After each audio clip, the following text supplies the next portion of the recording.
Hi, I'm Jacob Cookerly. This is creep and stress analysis of a turbine blade, and this is for mechanical behavior of materials.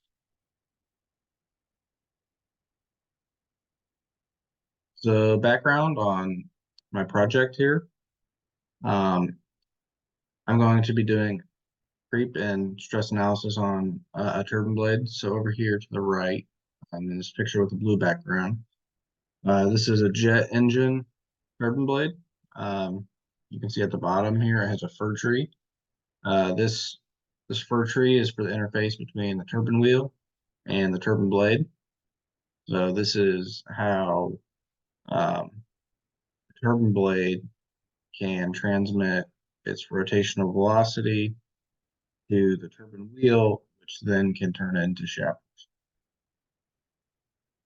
A couple things to notice on this is it has an airfoil shape on the blade, so it's aerodynamic, and it's made to catch the hot, dense flow path coming through the engine and transmit that into lift from aerodynamics, and that lift then turns into rotational. Um, you have a hub down here, which is where that fir tree is. Then you have a tip up here where the shroud is. So that shroud will it will help with the efficiency of the engine. It won't let the hot flow path go over the tip of the blade. And if it does that, then um, it will lose efficiency. And so there's knife seals on the shrouds to help that from occurring. There's also cooling holes right here that blow cool film air that will cool the boundary layer of the blade so that it doesn't melt. So gas turbine engines can reach close to 2,000 degrees F. That's why you need those cooling holes in the first stage nozzle guide vanes. Um, the the turbine blade that we are designing has a design point at 15,000 RPM. And so with those hot temperatures combined with those rotational velocities, they turn into very, very high stresses. And at those elevated temperatures, you can even see because creep is a a type of plastic deformation that occurs whenever a constant stress is applied over a long amount of time at elevated temperatures. So that's why Fahrenheit is elevated, and that's why we need to do this creep analysis on this turbine. Turbine blades, they're component on a jet engine that experiences the highest stresses. So failure of these turbine blades can lead to catastrophic failure because they can then fracture, rupture, go through the rest of the engine, and basically essentially blow the engine up. So other aerospace professors and gas turbine experts have published research papers for this topic. They've done stress analysis, creep analysis, thermal and modal analysis of these turbine blades and other aerodynamic components. And so I'm going to be taking some information from the literature and applying it to my research and to my research project, and also coming up with my own conclusions on how um, gas turbine or turbine design can be further iterated to meet requirements. So my work consists of using the analysis, speaking with industry experts to understand what my analysis results are saying, how I can properly set up the modeling so that I do get accurate results. So I'm going to be designing a military transport stage HP turbine blade. So the engine requirement needs to produce 2,000 shaft horsepower, carry a max payload of 15,000 pounds, and this specific helicopter will reach max speed of Mach 0.2. The helicopter will operate in the United States for the majority of its mission and requires a ceiling of 20,000 feet. Turbine operating conditions, the turbine inlet temperature is 100K, inlet pressure is 130 psi, and the overall pressure ratio is 20. This is a Black Hawk helicopter. This is modeling um, the engine to fit. We already went over this, but the objective is to model and analyze the blade, and then come up with a better way to design it and iterate on the previous design. So these are my CAD model and finite element mesh. So first we'll look at the CAD model. Like I said earlier, this is very similar to that other turbine blade that we saw on the first page. We have a fir tree down here at the bottom, the root or the hub, the blade. Then we have, this is the leading edge right here. So this is the flow path will come and hit the leading edge, and then it will be caught by this kind of like glove, caught, and then thrown a different way just because of the aerodynamic forces on it. So that'll turn into rotational motion. Yeah. So I have I have a fir tree base allowing for mounting to the turbo wheel. I have an NACA standard GOE 462 airfoil profile that I got off of NACA's website. This is a cambered airfoil profile with a 10-degree twist angle. And then it also has a Z-shroud up at the tip with knife seals to help seal the air. This is my finite element mesh and ANSYS. So I did a couple of things here. I filtered by faces and what I need whenever I need a finer mesh versus a coarse mesh. So for large faces, I have a coarse mesh of, and the element size is 3.5 times 10 to the negative third meters for all those large faces. For any of the air, for the whole airfoil profile, I did 1 times 10 to the negative third meters. And then for any of the fillets and radiuses, I did a mesh element size of 1 times 10 to the negative third meters. So the governing equations that I'm employing for this ANSYS model is the strain hardening model on ANSYS. So this equation here is epsilon dot, that's the strain rate, the creep strain rate, rather. And so that is equal to some constant multiplied by the applied stress raised to another constant times the creep strain raised to another constant times e to the another constant negative other constant divided by temperature.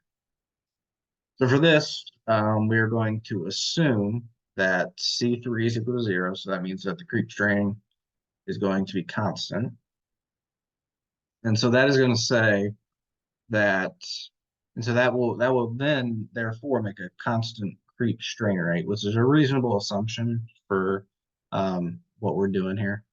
It allows for the data that I have to be to curve fit and to get and to solve for the other constants. So we have a turbine inlet temperature of 1400 K and applied stress of 105 megapascals, and that is from material testing. And so then I did a linear regression based off of the creep strain versus time data to solve for those constants. So the governing equations for the gas turbine engine performance, this is how I got the turbine inlet temperature, the pressure ratio, and the turbine inlet pressure. So the basic arrangement of what we have here, we have a turbo shaft engine that's going to drive a propeller. So we have a compressor, and we have a combustor, and then we have a turbine, and 1 is the inlet of the compressor, 2 is the inlet of the combustor, 3 is the inlet of the turbine, 4 is the exit of the turbine 1, inlet of turbine 2, 5 is the exit of turbine 2. So turbine 1 and compressor are connected on a shaft, and then turbine 2 is connected to the propeller. So we went through using standard equations to find the maximum Mach number that this engine can handle. We went through to find the pressure at the inlet of the turbine right here, 133 psi, and then the turbine. So then after we meshed everything and got our temperatures and loads that we need, we went into ANSYS and started doing a static structural. These are the boundary and initial conditions. So I have a boundary condition of a fixed support on 3 faces of the fir tree roof.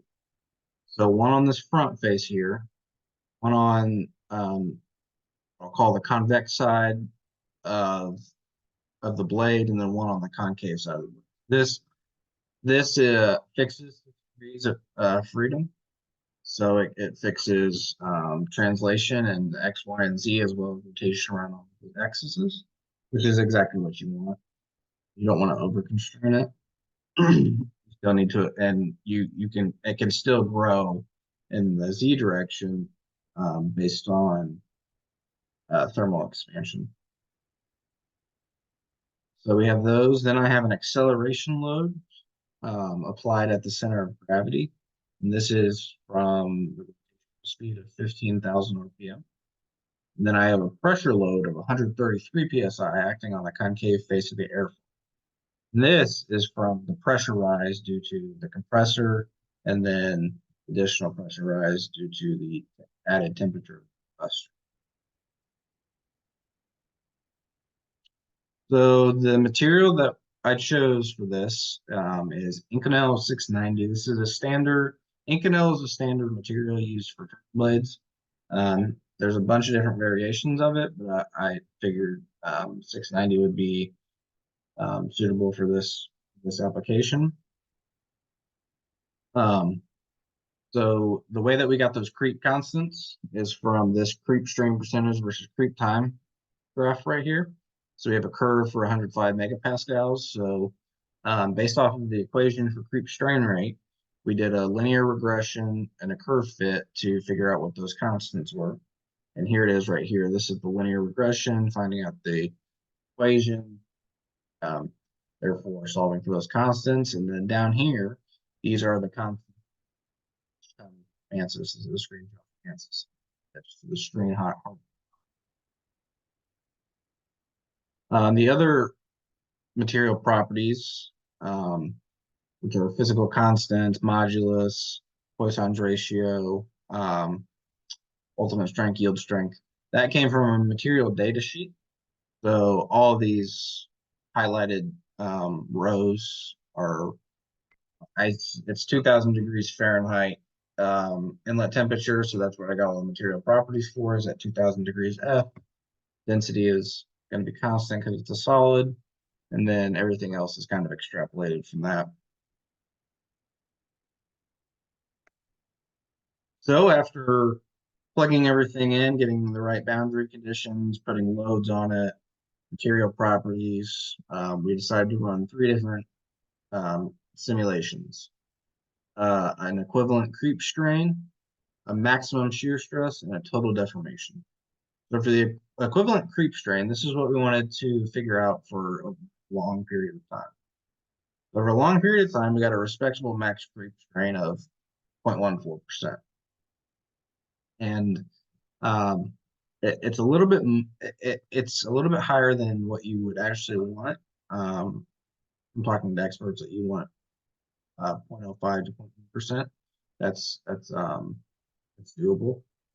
But the good thing is it's localized. After talking to an expert, whenever the creep strain is all around, say it's on the fir tree hub, traveling all the way up into the shroud, then that's whenever since it's localized, then it won't actually creep fairly bad. Then we did a maximum shear stress. And the reason that we did maximum shear stress is because we're using a ductile material. So it's going to fail in shear. So we got 1,068 megapascals of max shear stress. And that is at the, as you can see, the maximum point of shear stress back here. And so we have a trailing edge radius of 0.010 of an inch. This could be made a little bit bigger. The actual airfoil profile itself could be scaled a little bit more. And that would greatly reduce this, I believe. Because it is pretty thin, and actually all the way throughout the airfoil, even traveling up to the leading edge is fairly thin. So I think thickening file and scaling it a little bit more would greatly. And then in the root and the shroud, there's all in blue, so that's all. Um, and then we did a total deformation. So this combines elastic, plastic, and creep. Got a max of 0.43%, which is pretty high. As you can see,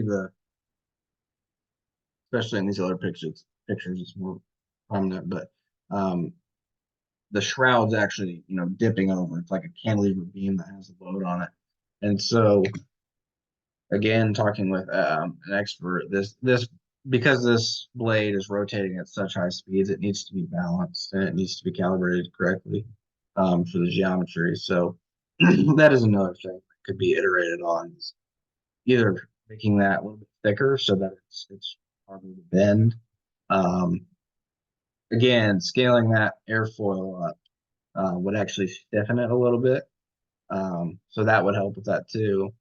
Adding more of those knife edges would actually help a little bit as well. And then maybe even adding ribs in between those to stiffen up that shroud would definitely help to reduce some of that deformation. But on the root and on the blade profile itself, it is actually very good deformation. So here's for the results in the discussion. So there was excessive deformation of the shroud, but I mentioned earlier there could be the turbine blade to be scaled, effectively balanced. We could thicken that shroud plate, add more knife seals, add some ribs in there. That would definitely stiffen up that shroud. There is a little bit of stress concentration at the trailing edge, but making that radius a little bit bigger, scaling up that airfoil profile, I think that would definitely help. And then comparing the results with other research papers that I have